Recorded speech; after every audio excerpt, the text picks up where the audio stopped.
वाक़या पेश आया है सदफ़ नईम का, उनकी डेथ हो गई है इमरान खान के लॉन्ग मार्च के कंटेनर के नीचे आने से।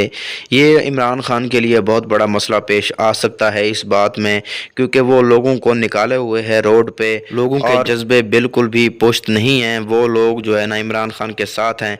तो इस पर इमरान खान के लिए बहुत बड़ा नुकसान भी साबित हो सकता है।